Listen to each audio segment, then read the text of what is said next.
You're listening to the Employee Safety Podcast from Alert Media, a podcast for professionals responsible for the safety and well-being of their employees. Each episode features an interview with a leader in employee safety to discuss how to protect your employees from a wide array of threats, from severe weather to a global pandemic. Let's get into the show. Welcome back to the Employee Safety Podcast. I'm Peter Steinfeld. I invited Jenn Lim on the show today. Jenn is the founder and best-selling author of Beyond Happiness and the CEO of Delivering Happiness, a company she and Tony Hsieh, the late CEO of Zappos, co-founded to create happier company cultures for a more profitable and sustainable approach to business. Delivering Happiness started as a book which sold 1 million copies worldwide and was a New York Times and Wall Street Journal bestseller. It later evolved into a business consultancy and global movement that has impacted and inspired hundreds of companies and organizations worldwide. Jenn also helped create the world's first series of culture books at Zappos, and she's been featured in Forbes, Fortune, Entrepreneur, and more. Let's jump in. Jenn, I'd love to know the origin story of Delivering Happiness. Can you tell us about that a bit? Yeah, of course. I go all the way back to being a little .com baby back in the late 90s. I got spit out from it. I mean, I went to Cal, studied Asian American studies. My parents were freaking out because they didn't think I would find a job. But luckily, the internet was born and I became an internet consultant. But shortly thereafter, everyone knows this story. The .com boomed, and shortly after, busted. But for me, not just getting laid off was painful, but I basically, we all endured 9/11, and I found out my dad had stage 3 colon cancer all in 1 year. Wow. And that's when I realized, when I was chasing the money, title, status, it didn't mean anything at all compared to all those other things that are going on in family and life. So that was a big shift for me. And that's when I started exploring my purpose, my values. And essentially that's when I met Tony Hsieh, the late CEO of Zappos. And he just became the CEO of Zappos at the time, actually. We met at it was actually his birthday party, and we just connected. And what I loved about the direction he was going with Zappos and basically businesses and what we can do to bring positivity in them, I really aligned with. And that became scientific happiness. So we were just geeking out on positive psychology and the methods and data and research that was being done on it. So that's how Zappos grew. I mean, essentially, the goal was to become a $1 billion company in 10 years. And Zappos became a $1 billion company in 8 years. And it was largely based on those principles, positive psychology, and really just focusing on people. And it was super cool because we were focused on culture before it was a buzzword. And Zappos was like the petri dish. As I look at it again and again over these years, all these methods and frameworks that now has really been the genesis of Delivering Happiness as a consultancy, as we call ourselves, and how we've been doing the same model for companies and organizations now around the world. Well, the story truly is legendary. So let's talk a bit more about those methodologies and frameworks. Can you give us just the highlights? Yeah, I mean, I think if I was to totally boil it down, I think now what we've seen, because back then it was kind of like, oh, that's cute, nice to have, happy employees, happy customers, yeah, all that good. But now we know, especially these days with the Great Resignation and what we've gone through in the last couple of years, that the best companies align their profits with their purpose, and to realize that it's an alignment, it's a coexistence, and it's actually beneficial for each other. That becomes a competitive advantage for everyone and a differentiator for business to keep on growing and succeeding. At the same time, companies can reinvest in their people so that they have individuals align their own personal purpose with that of the company's mission and ultimately higher purpose as well. Well, if you take care of your people, they'll take care of you, certainly. Exactly. Yeah. It's a fair investment. Yeah, it is. Absolutely. And I think a lot of people are really recognize that, especially through the last 2 years with people running off, working from home, getting offers from everywhere else. You really have to invest heavily in your people to want to stay around. They need to understand the purpose and the mission and everything like that. Mm-hmm. Totally. And I think that's one of the big things that we've seen, because Delivering Happiness has been in business for 11 years now, which is kind of like bonkers for me, because who knew we could grow a business on happiness? But what we've been seeing which has been super incredible, is that these are all universal. Like the happiness concept itself is universal. Everyone talks about it in their own cultural way. But what we see now is that there's a demand for more meaningful happiness, both not just in work, but in life, and how that is so coexisting and what we need now. So it's been cool to see government in Dubai, to companies in Egypt, and to, Vietnam. I mean, it's insane how this simple concept can really go above and beyond in terms of rippling our impact. Well, I think a lot of people probably wonder about that. Can this framework apply to organizations of any size, industry, geography? What are your thoughts on that? Yeah, that's, an interesting thing, because I've been looking for trends in terms of who wants to work with us and how we can help them. And time again, there's no one trend of size, industry.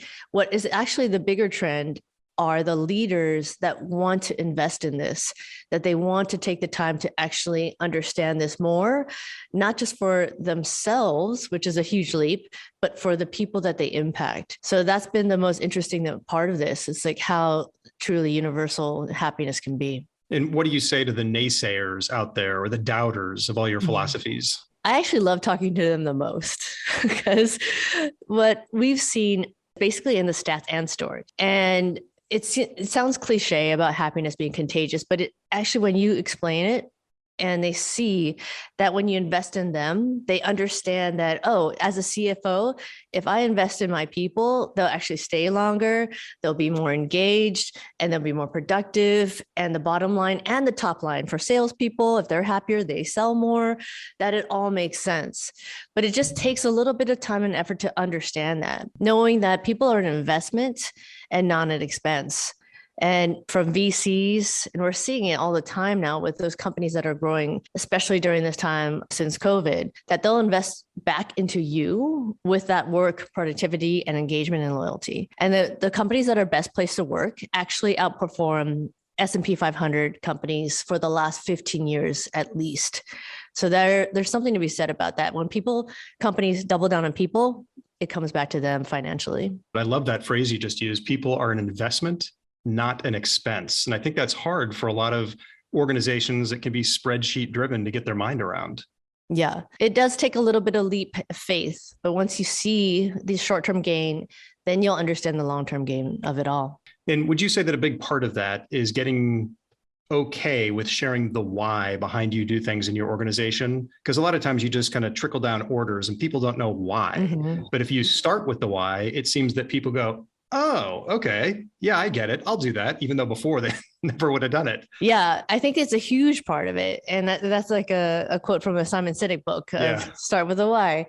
And just try this out, in terms of like, as anyone communicating, as a leader or whatever you do, when you couple what you're doing with the why behind it, you'll see light bulbs going off, because then they'll understand what it means to them and their why of doing what you're wanting to do. So that's where the connection points of it, and understanding like how we can all ladder up to that why together. Yeah. Well, was there like an aha light bulb moment in your career that led you to your calling of transforming workplace culture? Yeah, I think there was a lot of ahas of what I didn't want. So partially being a dot-com baby and I was working at KPMG as a consultant, I just saw all the things I didn't want. Like knowing that it's really about who you work with. The number one reason why people leave, and before the pandemic and now, are really their team and manager, immediate boss, basically. So that's when I understood like, okay, well, I don't want to do this anymore. And then I understand like who I surround myself with, including not just team and teammates, but the people, my friends and my family, is where that's phase one. And then phase two is experiencing within yourself and understanding yourself as best as you can with your purpose and values, and seeing what works best to keep on moving and growing. Do you have any really good examples of organizations that you've worked with that experienced positive outcomes from applying your methodologies?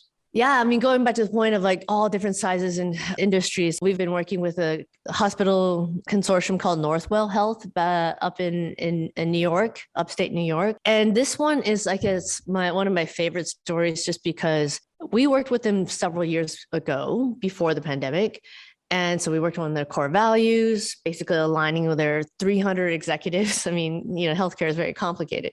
Yeah. And then aligning their whole company and organizations and hospitals with it, so that everyone throughout the chain, whether they're a custodian or the valet driver, they knew what their values were. And during the pandemic, what was like mind blowing to me was that they rose from I think number 90 something in Great Places to Work to number 19. Wow.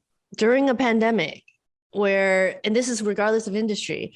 So knowing that their frontliners, their nurses, their doctors, everyone along the chain actually were supported in a war zone, essentially, as frontliners. So I think for me, that was probably the most inspirational and tactical thing that I've seen in terms of you take care of your people, make sure they feel safe, not just like safety safe, but psychologically safe. And then you see the results of what it means to have a successful organization and helping your community as well. Yeah, that's a fantastic outcome. As you think about advising people to take on these methodologies, where do people go wrong? How do they maybe mess it up and go off a cliff a little bit? I think when there's a lack of commitment and when they're only seeing things for the short term.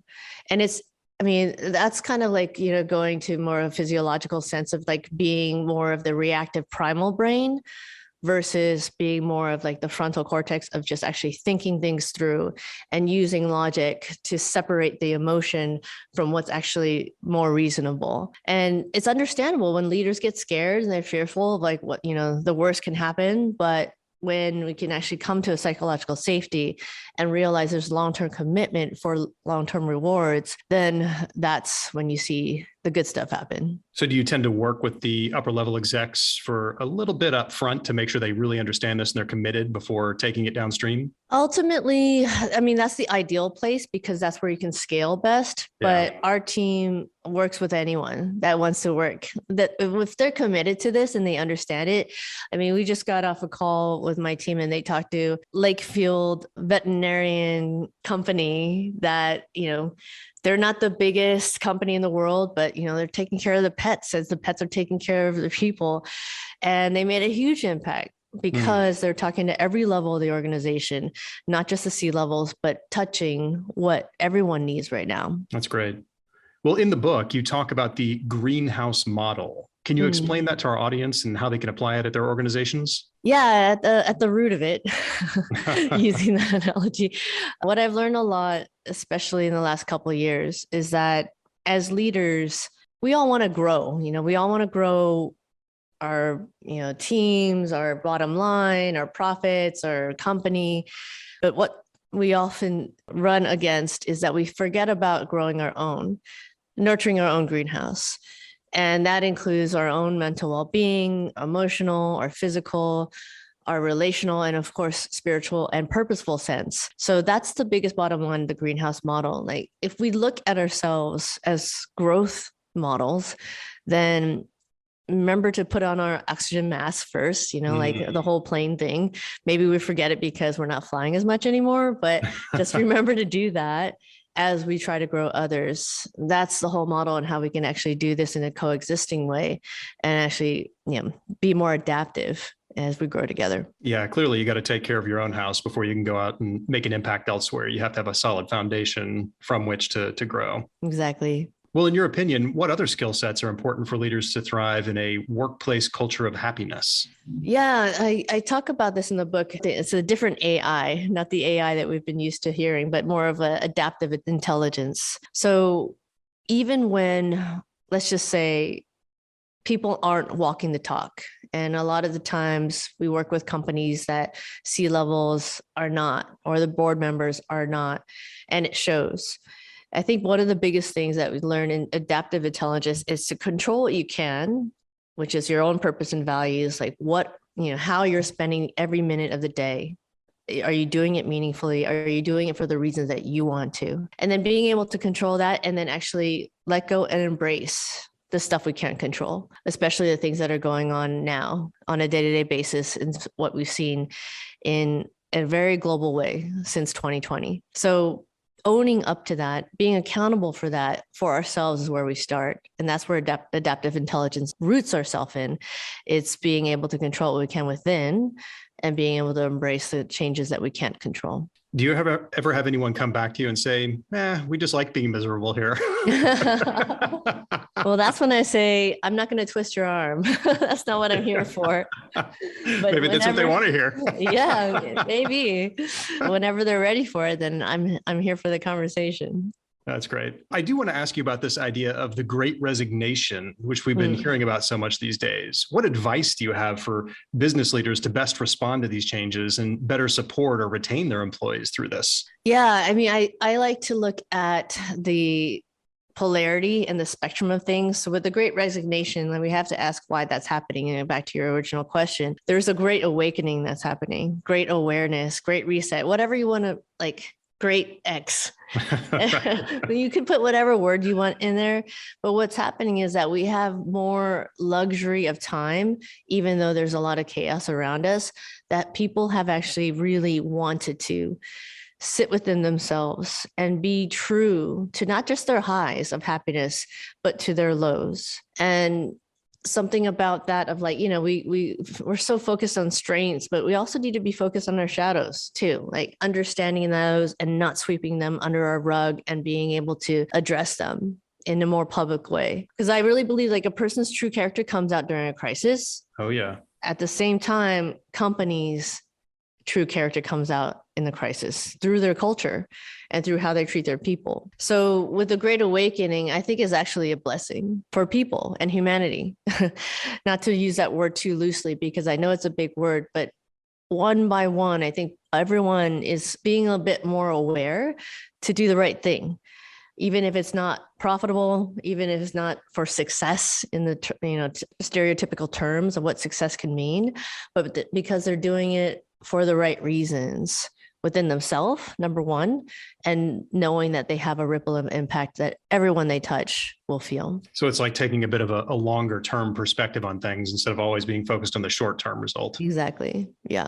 Interesting. Have you had people come to you through your consulting and have shared with you that I'm going to leave this place because of X? Or what's the number one reason people give to you for leaving, other than the obviously monetary? What are other reasons?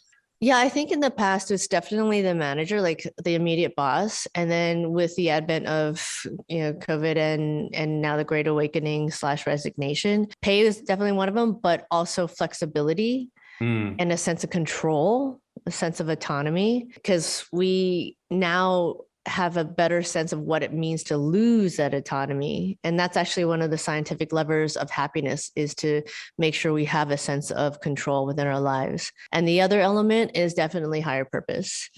It's like when we had so much time to think about, are we really spending our minutes most meaningfully? Are we really living a legacy we want to leave?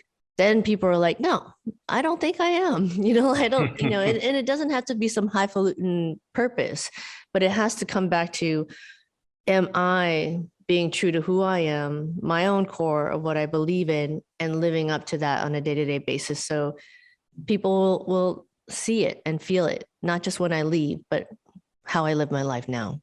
And when it comes to flexibility, how do you coach managers to give their people more flexibility? It's very difficult when you've felt like you had control, not in a negative way, not in a pejorative way, over your employees, but you're giving that up by having people work from home and more flexibility on when they do their job. How do you coach them to give into that? Yeah, I guess a reframe would be good. It's not giving into it. True. It's opening up to the reality of the future of work is happening now. And now that everyone has had a taste of what it means to be remote or be hybrid and be in Zoom land for most of their day, most people are not going to go back.